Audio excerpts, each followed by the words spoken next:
July 1944. A German gun crew huddled around their 88mm cannon, waiting. Seconds later, Allied bombers roared overhead.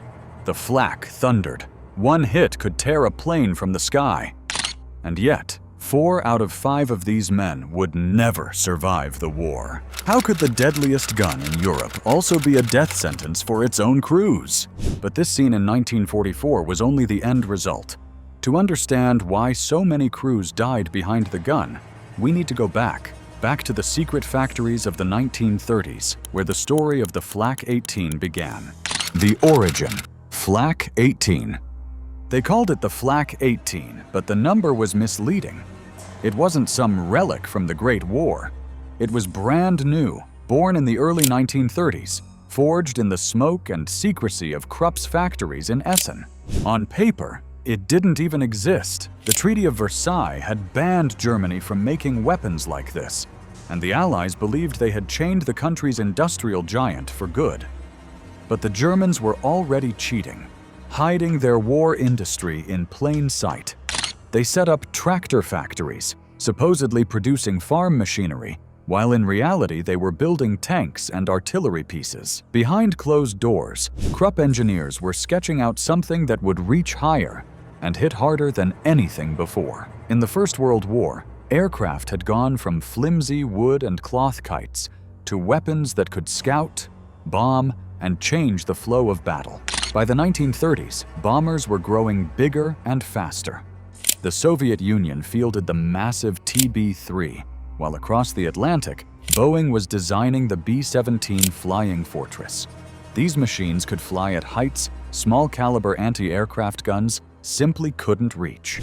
Germany's 20mm and 37mm cannons were like throwing pebbles at an eagle soaring overhead. If the Reich wanted to survive the next war, it needed something with teeth, something that could reach into the stratosphere and tear bombers from the sky. And Krupp delivered. The Flak 18 fired a shell nearly 9 centimeters wide, heavy enough to punch through the skin of bombers or burst in mid-air with a timed fuse.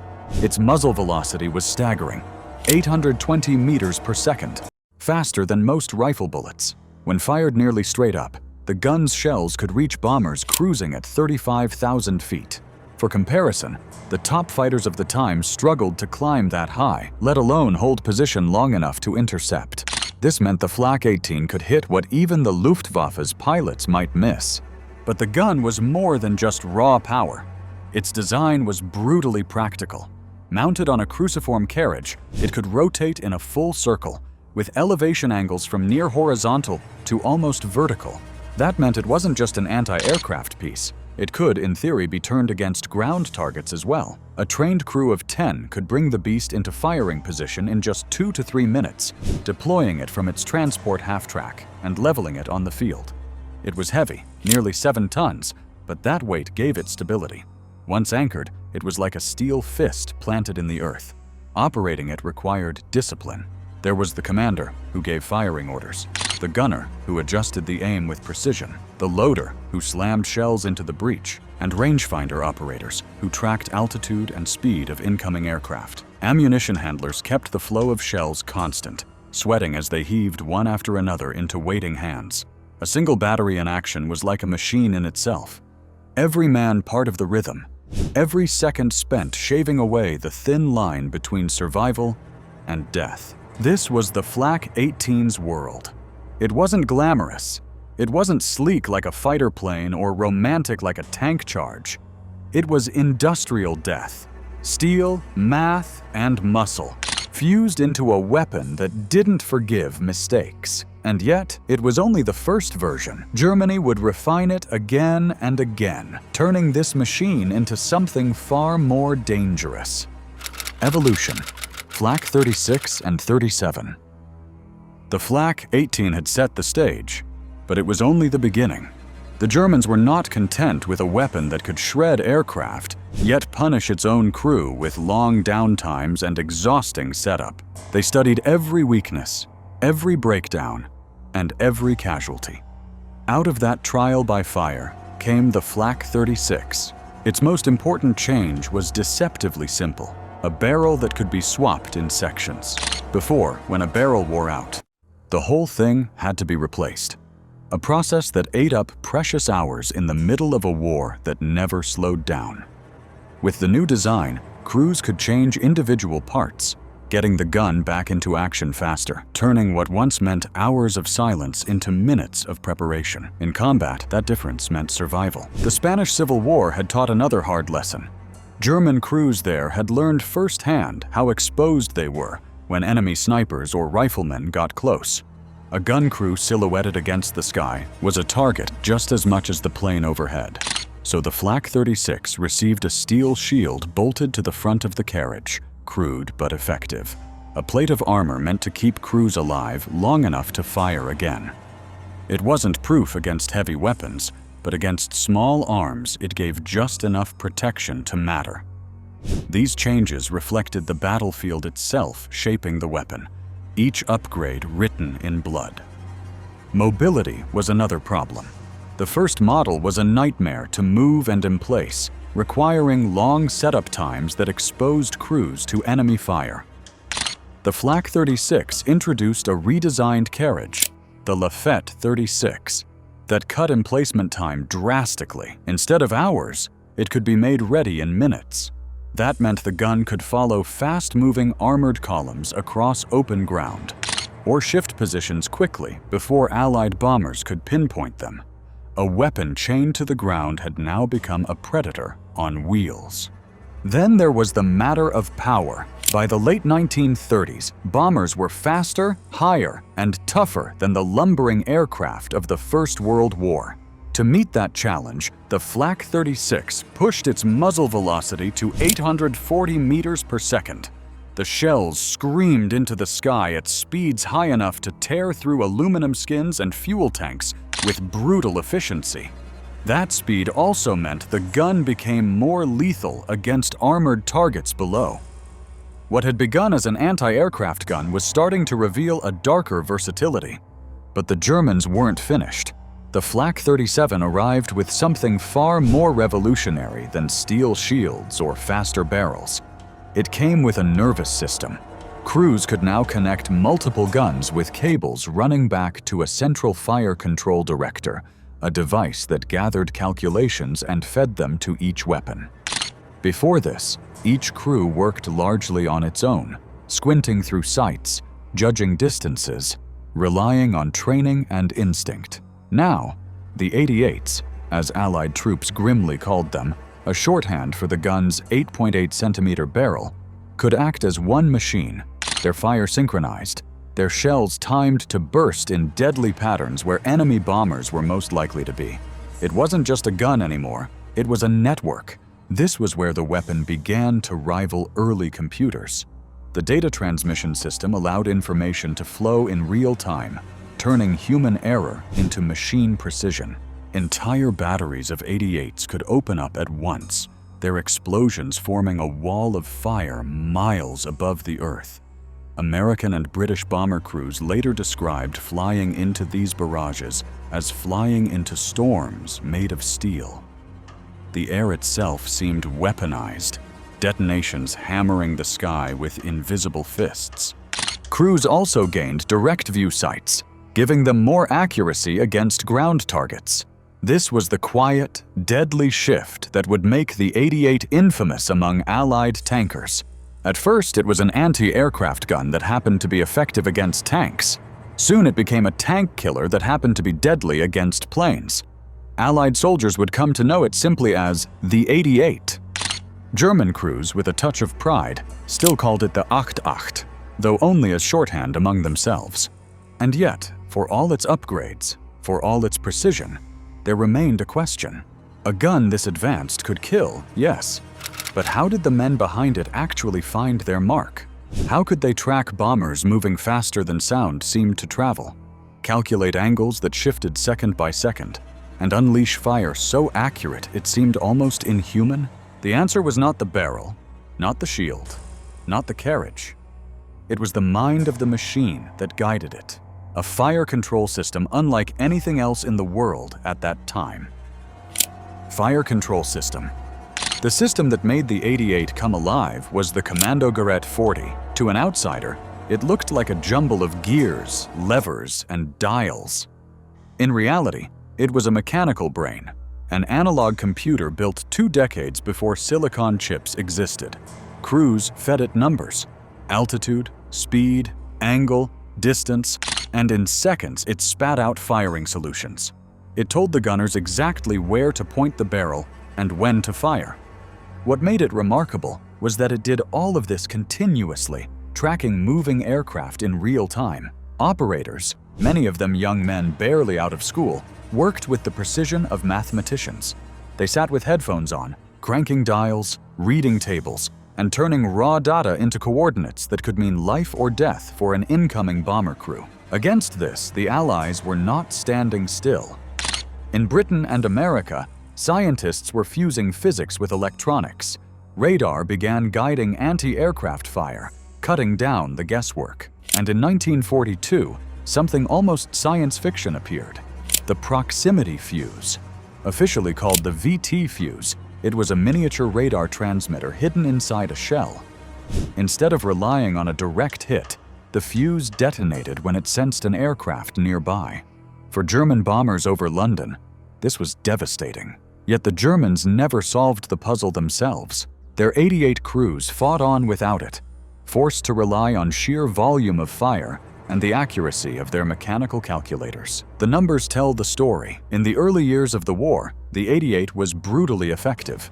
Around 4,000 shells were needed to bring down a single bomber. By 1944, the Allies had learned. Jamming disrupted German tracking radars. Bomber streams spread out, maneuvered, and carried countermeasures like chaff. Suddenly, it could take 16,000 shells to score a kill. And yet, bomber crews still described the experience as flying through black walls of steel. In July 1943, during Operation Gomorrah, the firestorm raid on Hamburg, the sky was so dense with bursts that many crews swore it felt like flying into solid matter. Entire planes vanished in seconds, swallowed by explosions invisible from the ground.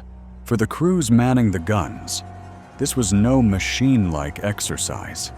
Each shell they fired represented hours of labor, each kill another notch in a relentless defense that never seemed to be enough. They lived inside a paradox, armed with one of the most advanced weapons of the war, yet still always outmatched by the industrial flood pouring from Allied factories. The fire control system had given the 88 a mind, but it could not give it victory. What it could give, however, was versatility. As the war ground on, the Luftwaffe struggled to hold the skies. The very technology that once made the 88 an air defense marvel would find its sights turning downward onto the ground battlefields of Europe. The 88's dual role, anti-aircraft to anti-tank. The Allied tanks rolled forward in steel columns, believing themselves nearly invincible. They built machines like the British Matilda and the Soviet KV-1, armored beasts that laughed at conventional anti-tank guns. Against these, German forces had little answer, until someone realized that the same fire control precision and high-velocity shell that could rip a bomber out of the sky could also drive straight through the thickest armor on the ground. It was a brutal discovery, one born of necessity. In 1940, near Arras in France, German forces were stunned as British Matilda tanks shrugged off every hit. Infantry guns bounced uselessly off their armor. In desperation, an officer ordered 88s, meant for planes, to lower their barrels. The result was instant. At ranges the British thought safe, shells smashed through hulls and turrets, tearing the Matildas apart. The myth of invulnerability was shattered in a single afternoon, and the 88's reputation as the most feared tank killer in the world began that day. It was only the beginning.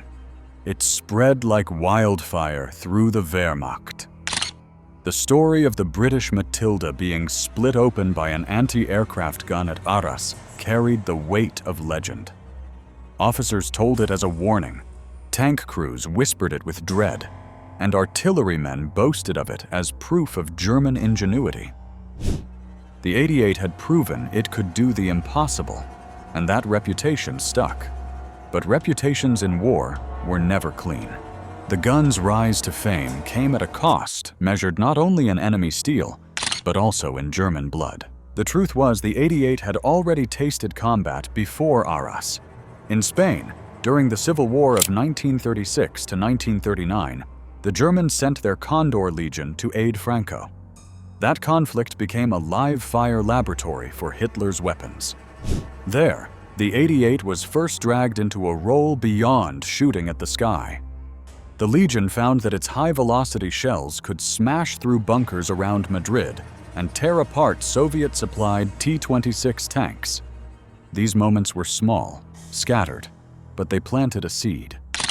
The Germans had learned that the weapon built for altitude could dominate at ground level.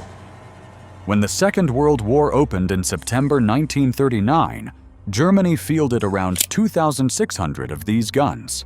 To put that in perspective, it was more than twice the number of anti-aircraft guns the British had at the same moment. But as the war consumed Europe, that figure would explode. By 1945, over 21,000 would roll out of factories, an industrial commitment that underlined how central the weapon had become to Germany's war machine. Yet it wasn't just numbers. The Eastern Front in 1941 hardened the 88's legend. When the Germans invaded the Soviet Union under Operation Barbarossa, they ran headfirst into monsters they hadn't prepared for. The KV-1 and the T-34 tanks stunned the Wehrmacht. Regular German anti-tank weapons, the 37mm door-knocker guns, pinged harmlessly off their armor. Even the 50mm pieces struggled. Suddenly, entire divisions found themselves being overrun by tanks they couldn't kill. Reports came back of shells bouncing like stones off a wall, of crews watching in disbelief as Soviet armor shrugged off every shot. In those desperate weeks, only the 88 offered salvation. Its shells could punch through the KV-1's heavy frontal armor from ranges where nothing else could. Luftwaffe flak units, trained to guard the skies, were now called in as emergency fire brigades to plug holes in the front lines. They rolled their guns into the mud of Russia and fought at point-blank range, their barrels leveled against steel giants instead of bombers. This new role demanded new ammunition. The Panzergranate 39, a capped armor-piercing round with a bursting charge, gave the 88 teeth against thick plate. At 2 kilometers, it could chew through 100 millimeters of armor, more than enough to wreck anything the Allies fielded early in the war. Then came the Panzergranate 40, a tungsten-cored round that sliced through armor like a knife. But tungsten was rare, its supply strained by blockade and scarcity, so gunners hoarded it for only the toughest fights. Crews would whisper about which shell to load, knowing the difference could mean whether the Soviet tank in their sights exploded or rolled right over them. The effect was devastating. Soviet crews often reported being destroyed without ever spotting where the shot had come from. The 88 fired flat and fast, its velocity so high that many tankers swore the first clue they had been targeted was when their turret erupted in flame. To them, it was a ghost gun, a weapon that struck from invisible distances.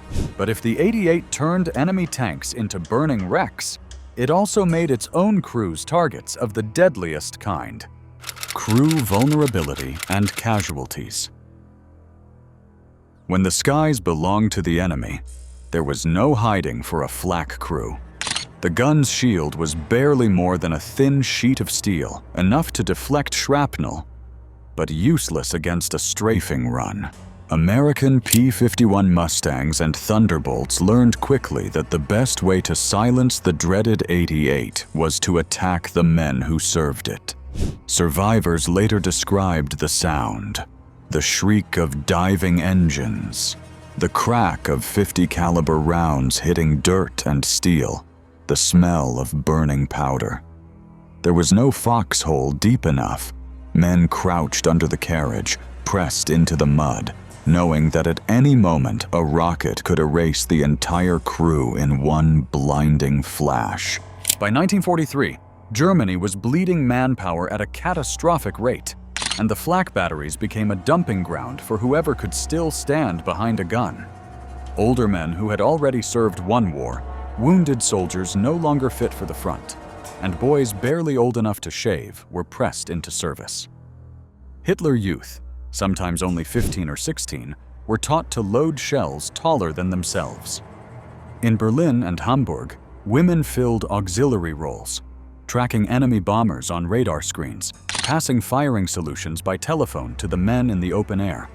By the end of 1944, more than 1 million people wore the Flak badge. Nearly half of the Luftwaffe was tied down to these guns, yet their lives were chewed up at an unsustainable rate. The reason was simple. Flak crews had to see the sky to fight back. A clear field of fire meant open ground, and open ground meant death from above.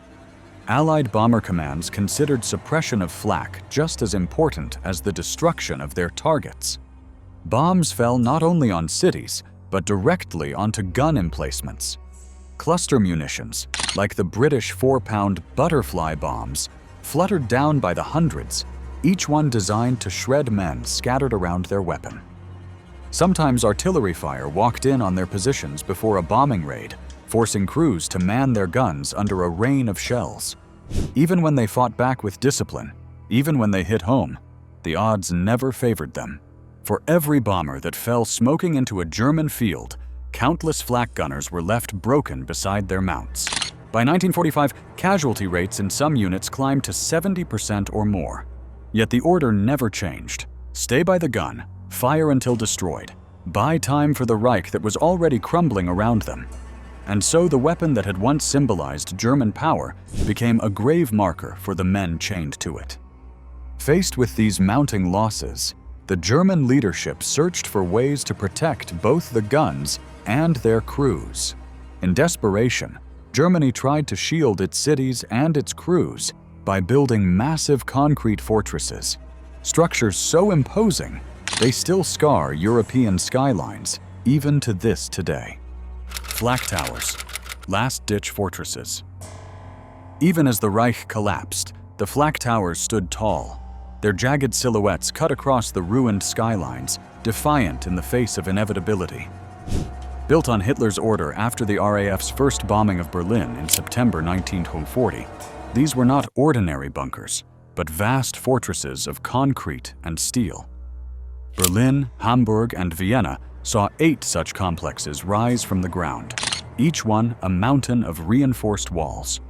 Some were 3.5 meters thick, their roofs up to 4 meters solid, strong enough to shrug off almost anything short of a direct hit from the heaviest Allied bombs.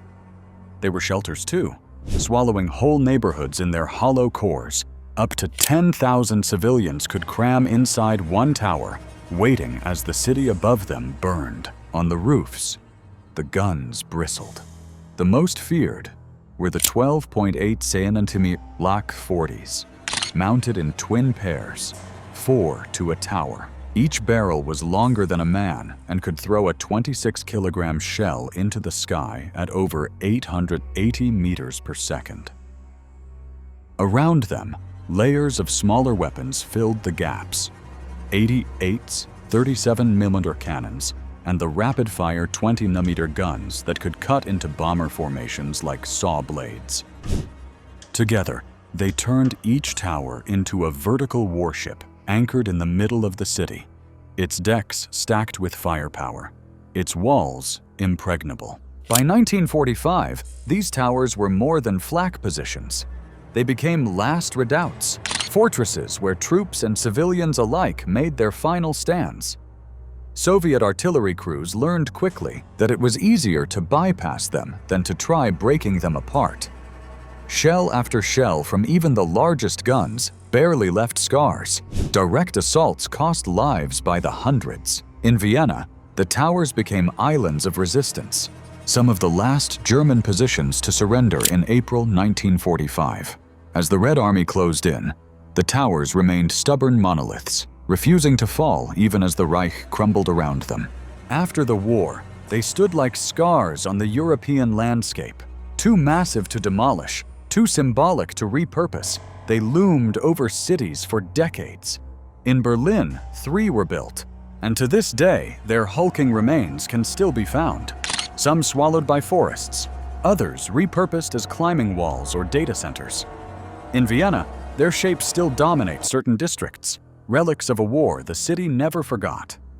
And yet, even as the towers faded into the background of peacetime skylines, the weapon they carried lived on. The 88, once the heart of German flak, refused to vanish with the Reich that made it. It would echo far beyond Germany, rebuilt, reworked, and remembered. Legacy of the 88. After the guns fell silent, the 88 refused to die. It had been too effective, too far ahead of its time to be discarded as scrap. Even as Germany lay in ruins, its enemies were quick to study the weapon that had taken such a heavy toll on the air war. Allied engineers pried apart captured batteries, measuring barrel lengths, recoil systems, and sighting gear. The British tested them on tank ranges in Kent.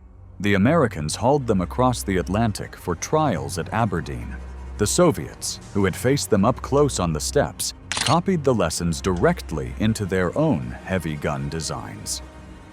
The Reich had been broken, but its deadliest creation lived on in the arsenals of others. Its rebirth came on the battlefield of steel.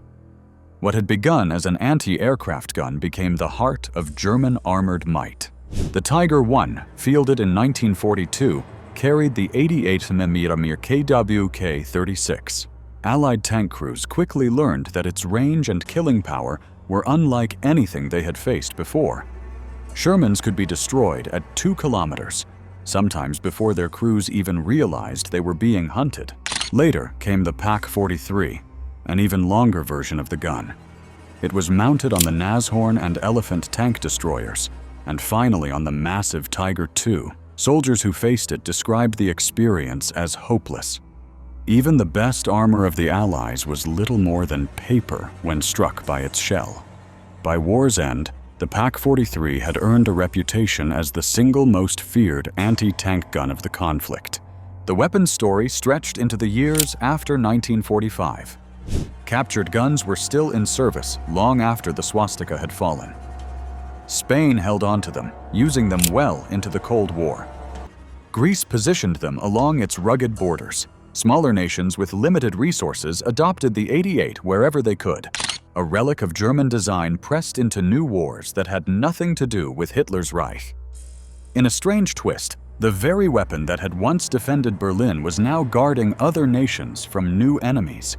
Even language could not escape its shadow. Flak, once short for Flugabwehrkanone, slipped into everyday speech. Journalists began to write about politicians taking flak from their critics. Soldiers carried the phrase into Korea and Vietnam, where anti-aircraft fire of every kind was simply called flak. What had been the sound of German guns in the night sky became a metaphor that lived far beyond the battlefield. Culturally, the 88 became legend. Allied veterans told stories of its power, German memoirs wrote of its pride, and historians kept its name alive as a symbol of both technological mastery and wartime terror.